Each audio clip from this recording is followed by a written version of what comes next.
This may be the reason I finally reached a point in Genshin Impact where I have to sit through the whole story and not just skip anything. If you've watched my previous videos about me giving Genshin Impact a second chance, I always skip almost everything, as every part of the story that I've completed so far is still fresh for me despite playing it for the first time way back in 2021. But today is different because I dive in to the story of the mysterious Bowkeeper Dainsleif. Hi, this is Myusene, and I gave Genshin Impact a second chance. So before everything else, let's talk about the progress of our overall goals that I mentioned in my first Genshin video. And if this is the very first that you are watching right now about me giving Genshin Impact a second chance, my goals are to get the Archons and their weapons whilst being free to play, to complete all the maps, the quests, and the endgames. And today I am happy to announce that our first 100% map is here, as I finally completed Mondstadt, which definitely didn't suck my soul out. It took me such a long time to find that last chest, just to 100% Mondstadt. I'm looking at you, Starfell Valley. I also pulled on the weapon banner as per rules and weirdly got like 3-4 stars, where one of them is Xinqiao. I don't really care about the weapons because I don't really need them right now. So what I did was I explored Liyue, collecting chests, Geoculus, mint picking, the usual. And I also farmed the Ascension mats for Xinqiao because I am definitely gonna build that one famous Trident team. And now that the short update is over, let's talk about the craziest quest I played so far. Please take note that this is not a full gameplay nor a reaction of the aforementioned quest, but it is something where I talk about what I generally and genuinely feel about it. This type of story quest is what made me fall in love with this game. Don't get me wrong, I really love the other Archon quest as well, despite skipping it a lot, but this is just different. And you might ask, how so? Well, Ether said in this story quest that we must complete our journey first, which is the other Archon quest that happens in each region. Duh.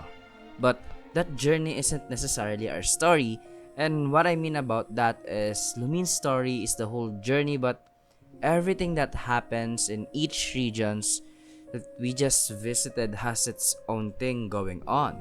True, Lumine may be involved in it to the smallest to eventually the biggest sense, but the story does not revolve on her. Rather, every region has its own situation, events, crisis that's going on when we arrive or way before we even arrive that we aren't necessarily required to be involved for things to unfold. What Lumine does doesn't kickstart a whole chapter. She's just struck with the baddest luck in the whole gacha, where wherever she goes there's trouble. And one of the things that I also noticed that in this type of Archon quest, Lumine just tend to observe and just be there on what's currently happening, making not just Lumine but the traveler as a whole pretty much a dull character. But this Dainsleif quest changes everything. Lumine is suddenly the center of the story, but it's not something we see right away.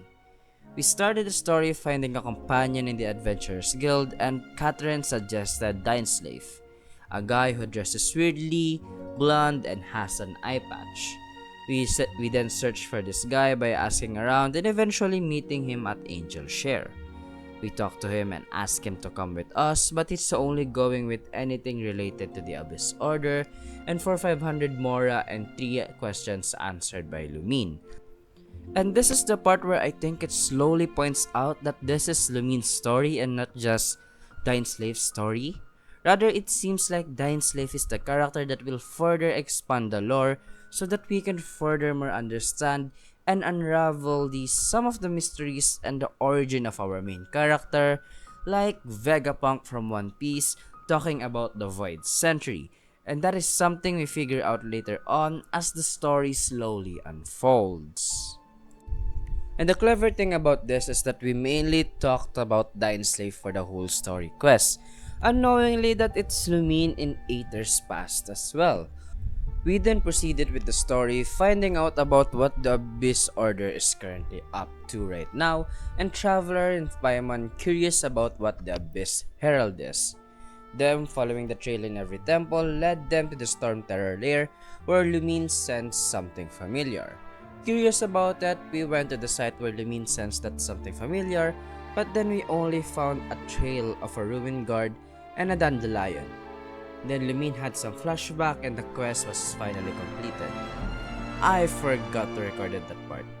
Yeah, I thought I was recording, I'm sorry.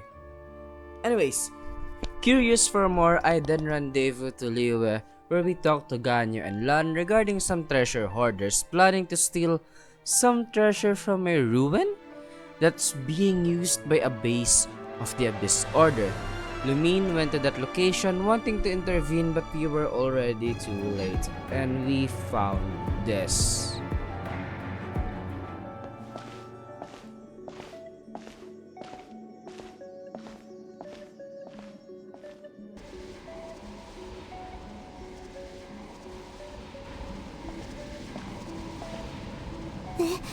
This looks like a person.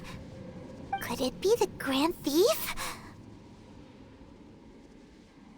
Why is he in that position? Is he praying to something? That's... Yep, some fuck up shit. We then tried to escape, which I failed miserably multiple times, and fight the Abyss Herald, which is pretty easy. And I think it's only easy for me because I'm running a Dendro team. We then coincidentally meet Dainsleif out of the ruins and we told them about our current situation.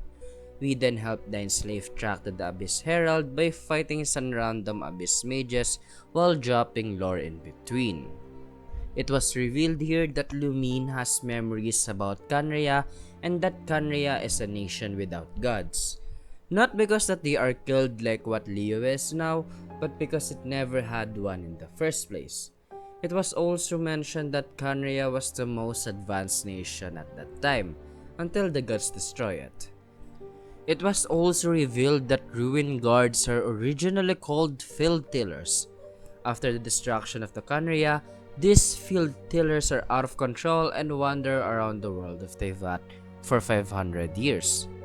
But why is the Abyss Mages going around these ruin guards? Well, they are trying to find some sort of mechanism where they can make a mechanized god with facile limbs being attached on the defiled statue, with the orb of the field tiller replacing the orb in the defiled statue.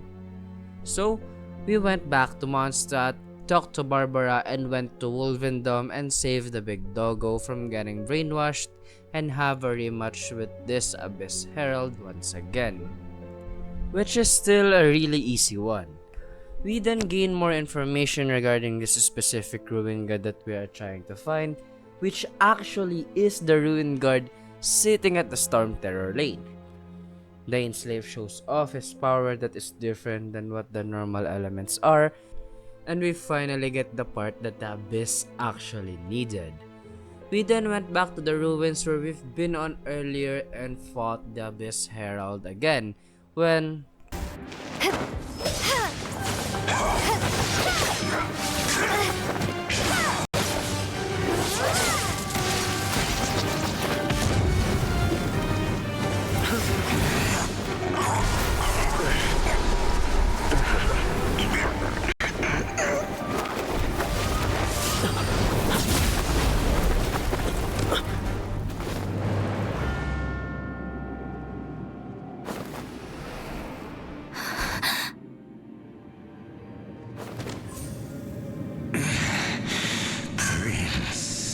Oh my god.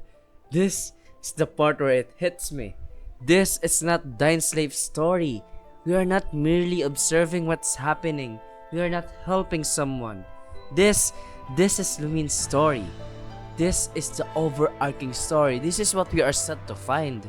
The goal of the main character in the first place, the twin she wants to reunite with, turned villain after exploring all Teyvat, questioning what she's doing with Dainsleif, revealing that the man who's traveling with Dainsleif is the twin all along, and him refusing to go home for the abyss goals, or his war with the destiny will not end, imploring to go complete her journey, and it was revealed that the abyss monsters are actually people from Conrea, and the twin was actually referred as the prince.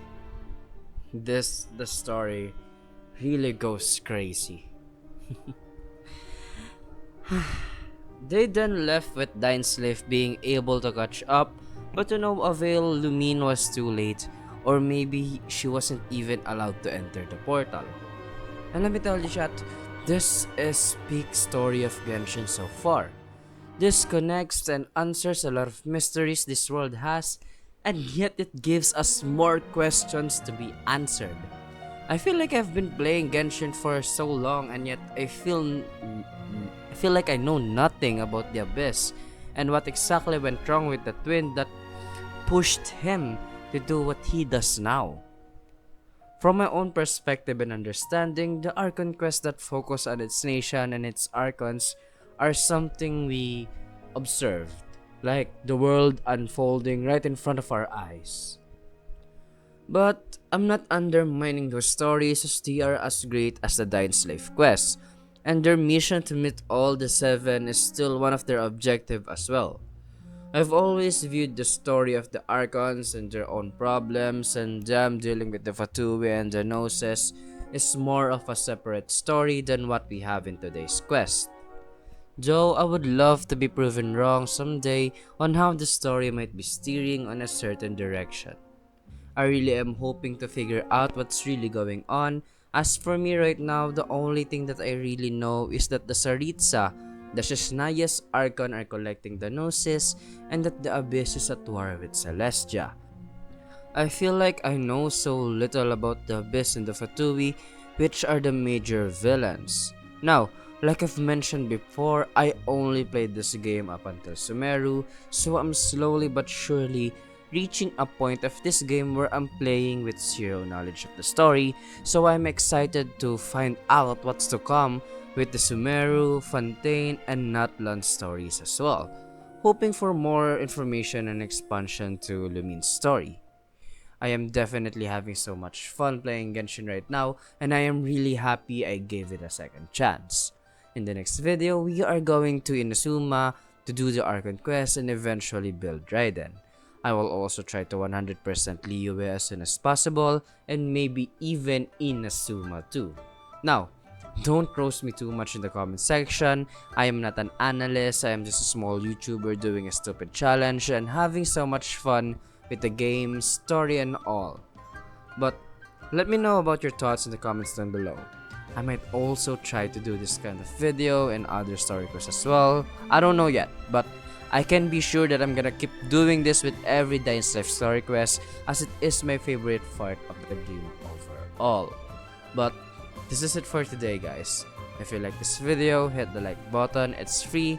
And if you want more content like this, or just any other content with me, subscribe. And turn on that notification bell to keep you updated on my next videos. Thank you for watching, and see you on the next one. Peace.